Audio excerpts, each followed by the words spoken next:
Imagine a kingdom on the verge of bankruptcy, its coffers desperately empty, and its people crushed by debt. Now, imagine a man, a charismatic stranger, who promises to turn lead into gold, or rather, paper into wealth. This is not a fairy tale, but the true and spectacular story of France's first great stock market bubble.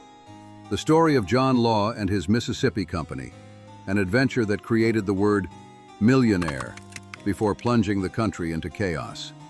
To understand how an entire nation could bet its future on the promises of a single man, we must go back to the early 18th century. In 1715, the Sun King, Louis XIV, passes away. His reign was one of splendor, but also of endless wars and extravagant spending.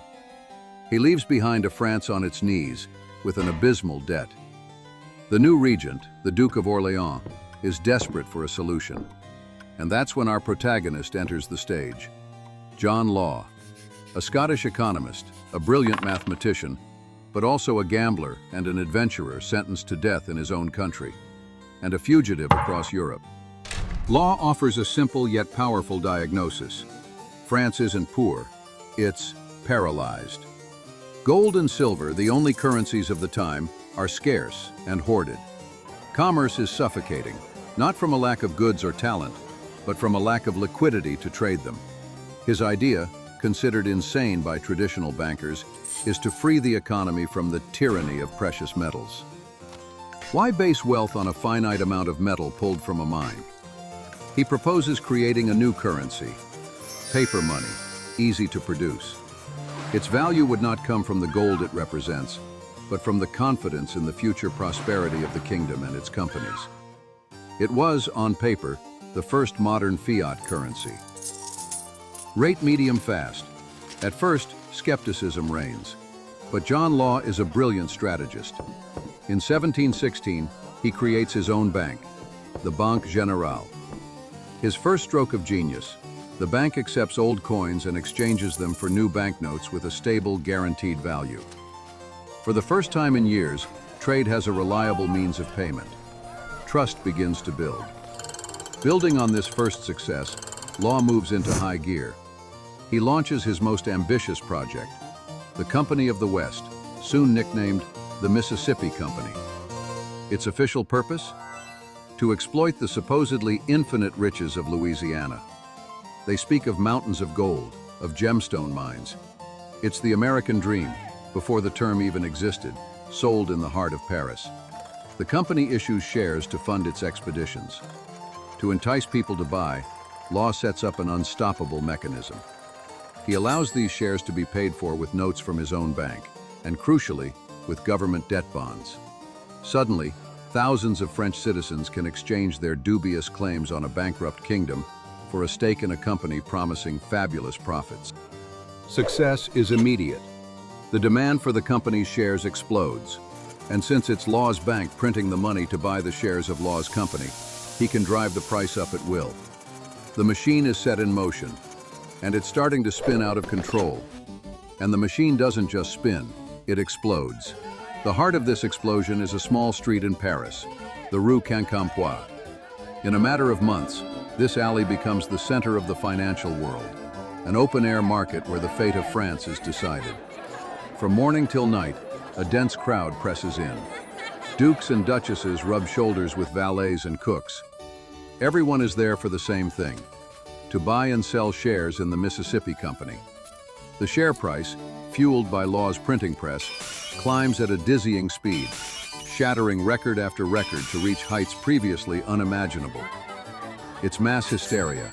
Fortunes are made in hours. It is said that a hunchback rented out his hump as a makeshift desk for speculators to sign their contracts. It is at this very moment, in the chaos of Rue Quincampoix, that a new word is coined to describe the newly rich: millionaires. Meanwhile, John Law is at the height of his power. He is the most powerful man in the kingdom, controlling both the state's finances and the country's largest corporation. His system seems to be a miracle. The state's debt has been absorbed, trade is booming, and wealth seems to be flowing endlessly. No one asks where the money is actually coming from. As long as the music is playing, everyone keeps on dancing. But a fundamental law of finance is that sooner or later, paper profits must be converted into real assets. The smartest or most cautious investors begin to quietly sell their shares at the top of the market.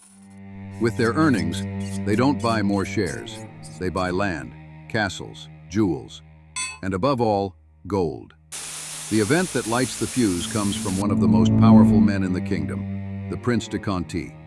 Wary of the system, he shows up at Law's bank with several carts and demands to convert his immense fortune in paper money into gold and silver. It's a terrible blow to John Law. If he refuses, he admits his notes are not convertible, and confidence will collapse. If he accepts, his precious metal reserves will vanish. Trapped, he gives in. But the incident has sown the seeds of doubt. To suggest that almost desperate, stop the bleeding, Law then makes a series of authoritarian and desperate decisions. He forbids anyone from owning more than 500 livres of gold and decrees a gradual devaluation of both shares and banknotes. By trying to force people to hold his paper money, he makes the fatal mistake. He destroys the very thing his entire system was built on: confidence. The message is clear to everyone. Law's money is losing its value, and the ship is sinking. News of Law's decrees spreads through Paris like wildfire. It's the confirmation everyone feared. The miracle money has no real value. The trust, so carefully built, evaporates in an instant. The joyful frenzy of Rue Quincampoix turns into a nightmare of panic. The crowd no longer rushes to buy, but to sell, at any price. Riots break out in front of the bank, where thousands desperately try to exchange their now worthless notes for the last remaining gold coins. The system collapses in on itself. Within weeks, the shares of the Mississippi Company are nothing but worthless pieces of paper. The millionaires of yesterday find themselves as poor, if not poorer, than before. Fortunes built on paper vanished into thin air. As for John Law, the man who had promised prosperity, he becomes the most hated man in France. Accused of being a fraud and a charlatan, he is forced to flee the country in the middle of the night, saving nothing but his own life. The financial wizard had run out of tricks. So, what practical lessons can we learn from the collapse of Law's system? The first and most fundamental is that it forces us to understand the nature of our money. Our currency is fiat money. It runs on trust. John Law's story is the first major demonstration that this trust, while powerful, is also fragile. And this leads to our first lesson. Because states can create money, they tend to create too much of it, which causes inflation. Your cash, held in hand, silently loses its value every year. The first rule to protect your wealth is to invest it in real assets that can hold their value against this erosion. The second lesson is that of diversification. Law's system ruined those who put 100% of their trust in a single man and a single idea. Not putting all your eggs in one basket isn't just a proverb. It's an essential strategy to protect yourself from the unexpected, including the fragility of a monetary system. Finally, Law's story teaches us to be wary of promises of wealth based on a compelling but unverifiable story. Whether it was the mountains of gold in Louisiana yesterday or certain speculative bubbles today, the mechanism remains the same: unconclusive and thoughtful.